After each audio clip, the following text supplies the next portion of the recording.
Hey, vinyl community, it's time to play a game, and that game is what are the top 10 albums that you have listened to the most in your entire life? So, this sounds like an exciting topic. I see a lot of people are making their videos, and I couldn't wait to join in. Now, before I start, I have to preface this whole exercise with the revelation that I got into a bit of tunnel vision as a teenager, as many of us did.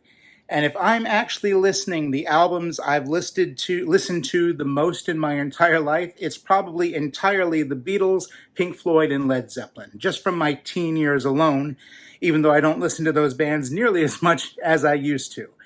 So for my list, I have intentionally chosen to exclude all three of those bands. And I've also decided only to include one album each from the artist I am including.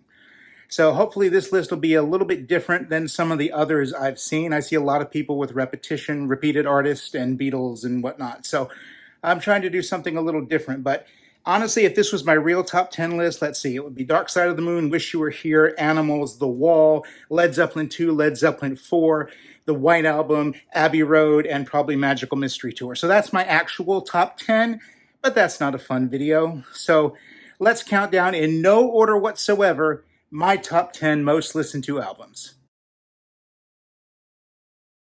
I found my first copy of this album in a dollar bin. And when I think of all the enjoyment I've gotten from this album, as many times as I've heard it over the years, that is probably the single best value to money dollar that I've ever spent. And this is Diamond Life by Sade. This is still my go-to rainy day record. So if I'm standing at my window listening to music and I'm watching the rain while I'm sipping my coffee, this is my soundtrack. This is such a great, smooth, alto-voiced jazz record. Can't get enough of it, even though I still don't understand what coast to coast LA to Chicago means in Smooth Operator. That doesn't make sense. But still a perfect album.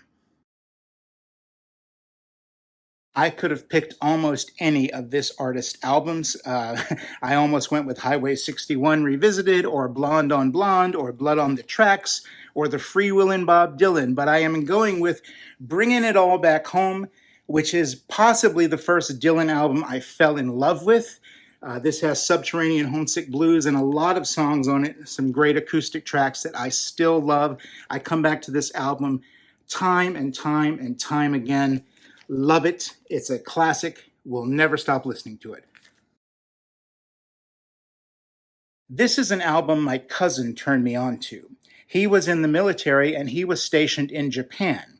And when he came back from the military, he came back with the first audiophile stereo system I'd ever seen, and albums with Obi strips, which I'd never seen, and all these amazing records. And he knew I was a big Led Zeppelin fan. And he said, okay, if you love Led Zeppelin, you need to hear this band, because although they don't sound like Led Zeppelin, they have a similar energy, and I think you'll dig them. And he was right, I did dig them. I still don't hear the Led Zeppelin comparison, but Supertramp's Breakfast in America is an album I am so grateful he turned me on to. This is an album that means a tremendous deal to me. I have great memories of listening to this album when I went on a field trip in high school to Washington, D.C., and I just spent all the week walking around DC listening to this album.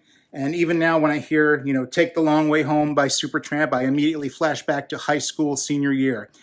And this is another great, great, amazing record that everyone should have.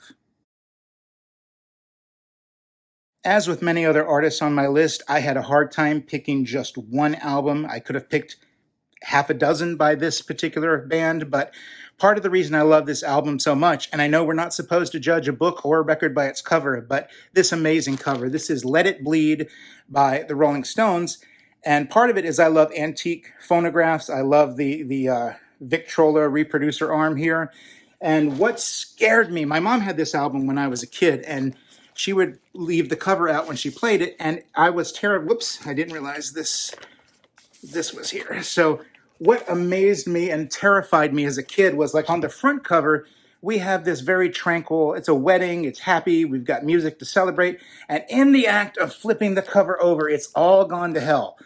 And this terrified me as a kid. I don't know why, but just the, happy 1 second and literally the rest of your life is in chaos. And that's a lesson I've learned well, and I take that lesson from the Rolling Stones with me wherever I go.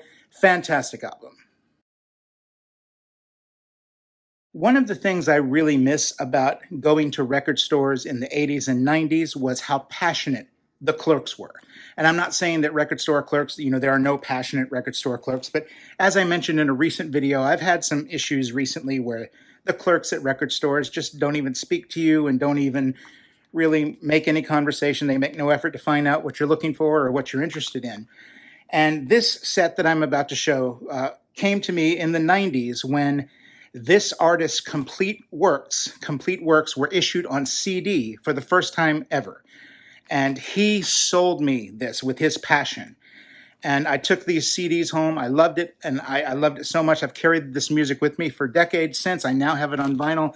It is the complete works of Robert Johnson. This is a 3 LP Record Store Day exclusive that I picked up a while back. I actually got this on eBay because I couldn't get it at the record store.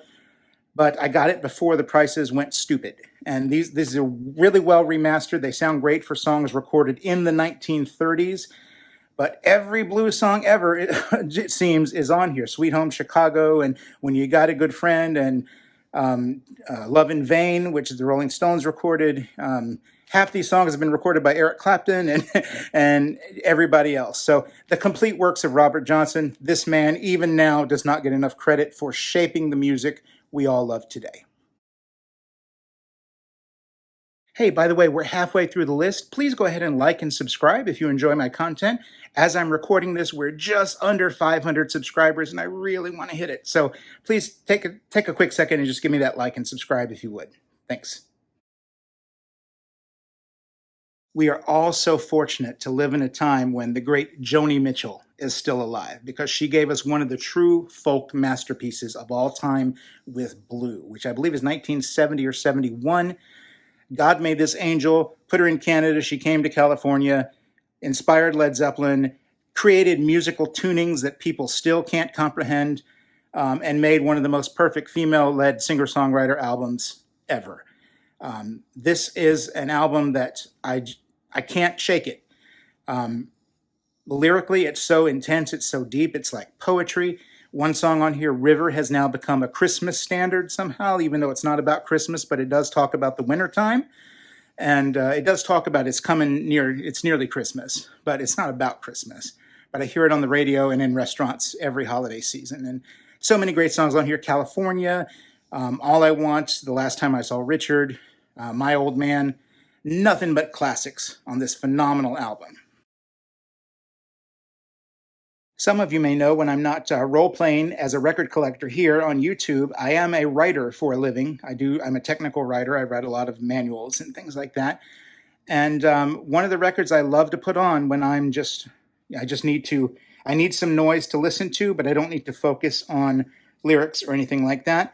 One of the only soundtrack that's on my list here, this is Twin Peaks, the TV show, which has this incredible jazz soundtrack. It sounds like nothing else I've ever heard, and I think that's a big part of why this show was so successful in the 80s and even 90s. Was it 80s or 90s? It was right on the edge. I can't quite remember which it was. I think it was 80s.